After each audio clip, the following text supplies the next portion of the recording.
கர்த்தருடைய பரிசுத்த நாமத்திற்கு மகிமை உண்டாவதாக. இந்த காலை வேளையிலே தேவனுடைய வார்த்தையை தொடர்ந்து தியானிக்க கர்த்தர் நமக்கு கிருபை செய்வாராக. நாம் கடைசி ஒரு பஞ்சத்தை பார்க்கிறோம். விசுவாச பஞ்சம், வசன பஞ்சம், அன்பின் பஞ்சம், ஐக்கியத்தின் பஞ்சம், ஆவியின் பஞ்சம், ரட்சிப்பின் பஞ்சம், விசுவாச பஞ்சம். வாசிக்கலாம்.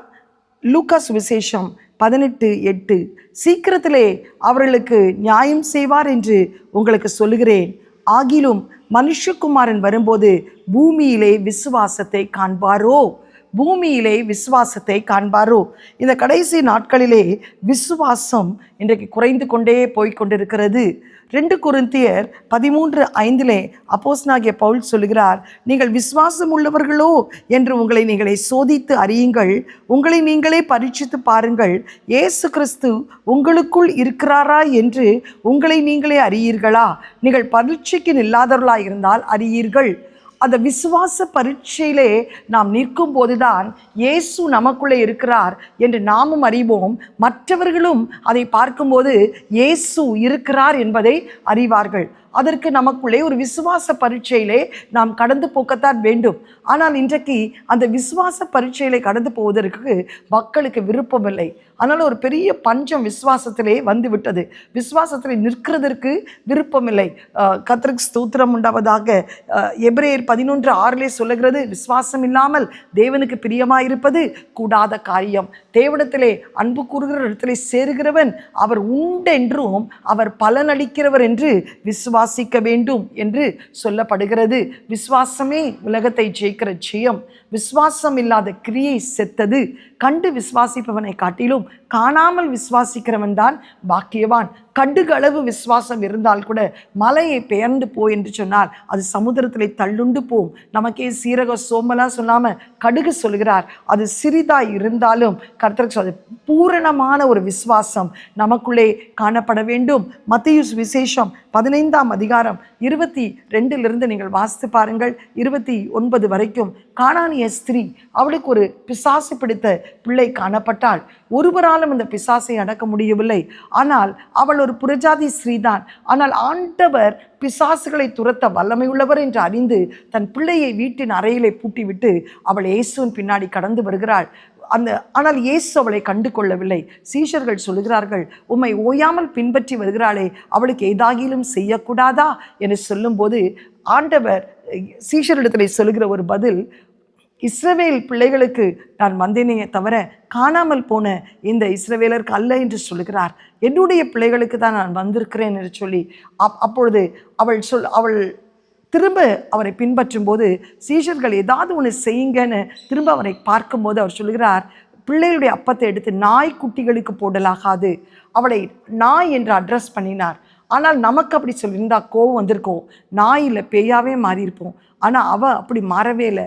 அப்சல்யூட்லி ரைட் லார்ட், நீங்கள் சொன்னது மிகவும் உண்மைதான். நான் நாய் தான். கீழே விடுகிற துணிக்கைக்காக தான் நான் உங்கள் பின்னே வந்து கொண்டிருக்கிறேன். எங்கேயாவது உங்கள் கண் என்னை பார்க்கும்படி செய்யும், உங்கள் கை என் மேல் படும், உங்கள் நிழல் படும்போது தூரத்தில் இருக்க என் பிள்ளை சுகமாவாள் என்று சொன்னாள்.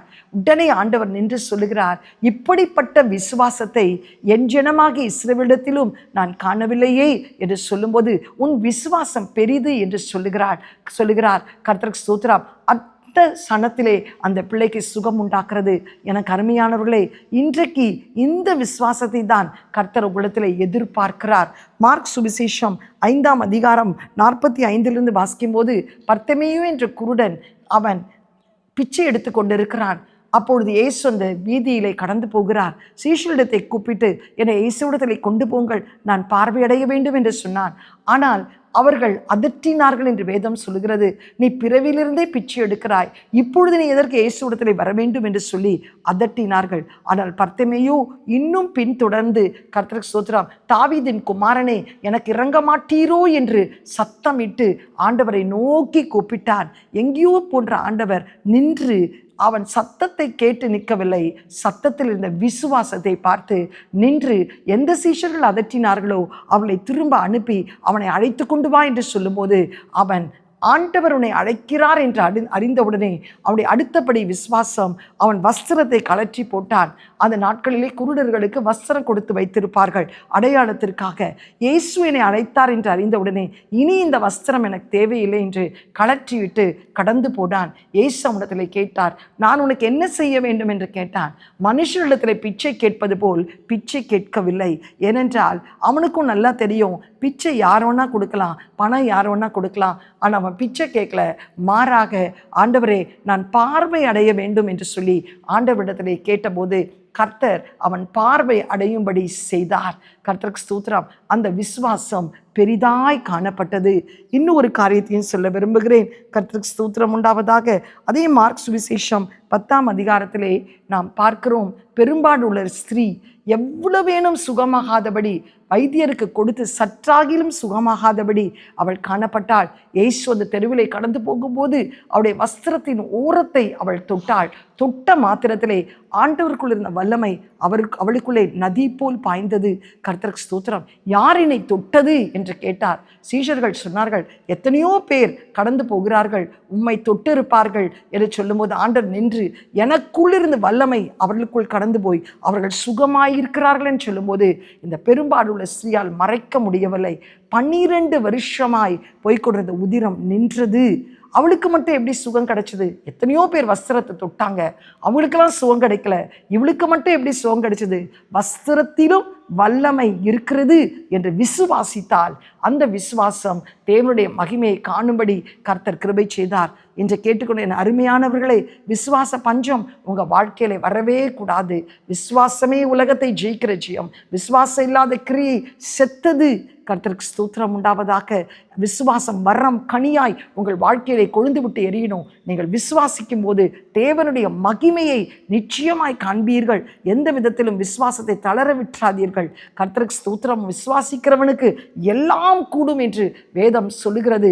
நீ அவரை விசுவாசிக்கும் போது உன் வாழ்க்கையிலே கர்த்தர் பெரிய காரியங்களை செய்வார். தாமதித்தாலும் அது நிச்சயமாக உன் வாழ்க்கையில் நடக்கும். ஏனென்றால் நீ விசுவாசிக்கிறவர் பெரியவர். ஹல்லேலூயா. கண்களை மூடி இந்த விசுவாச வர கனி எனக்குள்ளே எழும்பன ஆண்டவரே. விசுவாச பஞ்சம் என் வாழ்க்கையில வந்துடக்கூடாது. அந்த அவ்விசுவாசம் என்னை விட்டு நீங்கும்படி செபிக்கிறேன் என்று சொல்லி ஜெபம் பண்ணுவோமா?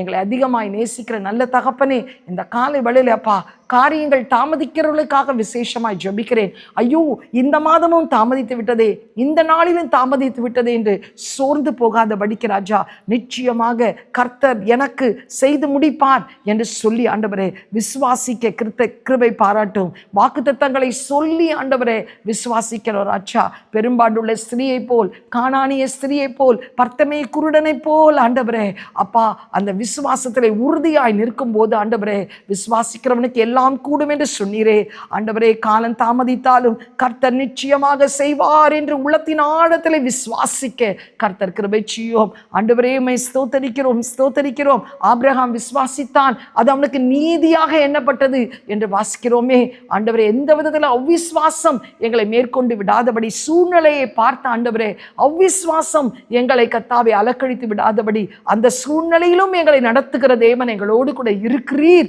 என்று சொல்லி விசுவாசத்திலே மன உறுதியாயிருக்க கிருபை செய்யும். தாவீது சொன்னது போல், எனக்காக யாவையும் செய்து முடிக்க போகிற உன்னதமான தேவனை நோக்கி நான் விண்ணப்பிக்கிறேன் என் காரியங்களுக்கு என்று விசுவாசிக்கும் போது தேவனுடைய மகிமையை விசேஷித்த விதத்திலே ஆண்டவரே நீர் காண செய்கிறதற்காய் ஸ்தோத்திரம். தாழ்த்தி உம்முடைய கரத்திலே கொடுக்கிறோம் அப்பா.